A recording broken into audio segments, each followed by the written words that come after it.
আমি যখন ছোট ছিলাম খেলতে যেতাম মেঘের দলে। একদিন এক মেঘবালিকা প্রশ্ন করল কৌতূহলে, এই ছেলেটা, নাম কি রে তোর? আমি বললাম, ফুসমন্তর। মেঘবালিকা রেগেই আগুন।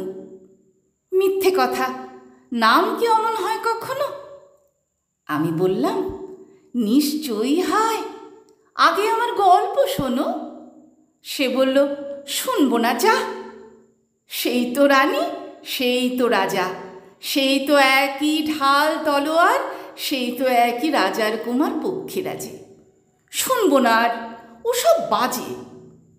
আমি বললাম, তোমার জন্য নতুন করে লিখব তবে। সে বলল, সত্যি লিখবি? বেশ, তাহলে মস্ত করে লিখতে হবে, মনে থাকবে, লিখে কিন্তু আমায় দিবি। আমি বললাম, তোমার জন্য লিখতে পারি এক পৃথিবী। লিখতে লিখতে লেখা যখন সবে মাত্র 2-4 পাতা, হঠাৎ তখন ভূত চাপলো আমার মাথায়। খুঁজতে খুঁজতে চলে গেলাম ছোটবেলার মেঘের মাঠে।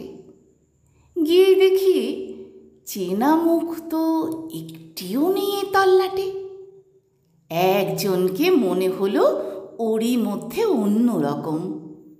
এগিয়ে গিয়ে বলি তাকেই, তুমি কি সেই মেঘবালিকা? তুমি কি সেই? সে বলেছে, মনে তো নেই, আমারও সব মনে তো নেই। আমি বললাম, তুমি আমায় লেখার কথা বলেছিলে। সে বলল, সঙ্গে আছে, ভাসিয়ে দাও গাঁয়ের ছিলে। আর হ্যাঁ, শোনো, এখন আমি মেঘ নই আর, সবাই এখন বৃষ্টি বলে ডাকে আমায়। বলেই হঠাৎ এক পশলায় চুল থেকে নখ আমায় পুরো ভিজিয়ে দিয়ে অন্য অন্য বৃষ্টি বাদল সঙ্গে নিয়ে মিলিয়ে গেল খরস্রোতায়, মিলিয়ে গেল দূরে কোথায়, দূরে দূরে। বৃষ্টি বলে ডাকে আমায়, বৃষ্টি বলে ডাকে আমায়। আপন মনে বলতে বলতে আমি কেবল বসে রইলাম ভিজে একসা কাপড় জামায়। গাছের তলায় বসে রইলাম, বৃষ্টি নাকি মেঘের জন্য। এমন সময় অন্য একটি বৃষ্টি আমায় চিনতে পেরে বলল, তাতে মন খারাপের কি হয়েছে? যাও, ফিরে যাও, লেখো আবার।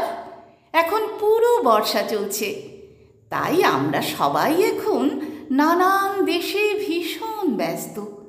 তুমিও যাও, মন দাও গে তোমার কাজে। বর্ষা থেকে ফিরে আমরা নিজেই যাব তোমার কাছে। এক পৃথিবী লিখব আমি, এক পৃথিবী লিখব বলে ঘর ছেড়ে সেই বেরিয়ে গেলাম। ঘর ছেড়ে সেই ঘর বাঁধলাম গহন বনে, সঙ্গী শুধু কাগজ কলম। একাই থাকব, একাই দুটো ফুটিয়ে খাবো, 2-1 মুঠো ধুলো বালি যখন যারা আসবে মনে তাদের লিখব, লিখেই যাব। এক পৃথিবীর 100 রকম স্বপ্ন দেখার সাধ্য থাকবে যে রূপকথার, সে রূপকথা আমার একার। ঘাড় গুঁজে দিন লিখতে লিখতে, ঘাড় গুঁজে রাত লিখতে লিখতে, মুছেছে দিন, মুছেছে রাত। যখন আমার লেখবার হাত অসাড় হলো, মনে পড়ল সাল কি তারিখ, বছর কি মাস, সেসব হিসেব আর ধরিনি। লেখার দিকে তাকিয়ে দেখি এক পৃথিবী লিখব বলে একটা খাতাও শেষ করিনি। সঙ্গে সঙ্গে ঝমঝমে বৃষ্টি এলো খাতার উপর, আজীবন লেখার উপর। বৃষ্টি এলো এই অরণ্যে, বাইরে তখন গাছের নিচে নাচছে ময়ূর আনন্দিত। এ গাছ ও গাছ উঠছে পাখি, বলছে পাখি, এই অরণ্যে কবির জন্যে আমরা থাকি। বলছে ওরা কবির জন্য আমরা কোথাও, আমরা কোথাও, আমরা কোথাও হার মানিনি। কবি তখন কুটির থেকে তাকিয়ে আছে অনেক দূরে, বনের পরে, মাঠের পরে, নদীর পরে, সেই যেখানে সারা জীবন বৃষ্টি পড়ে, বৃষ্টি পড়ে, সেই যেখানে কেউ যায়নি, কেউ যায় না কোনো দিনই। আজ সে কবি দেখতে পাচ্ছে সেই দেশে, সেই ঝর্ণা তলায় এদিক ওদিকে ছুটে বেড়ায় সোনায় মোড়া মেঘ হরিণী, কিশোর বেলার সেই হরিণী, কিশোর বেলার সেই হরিণী।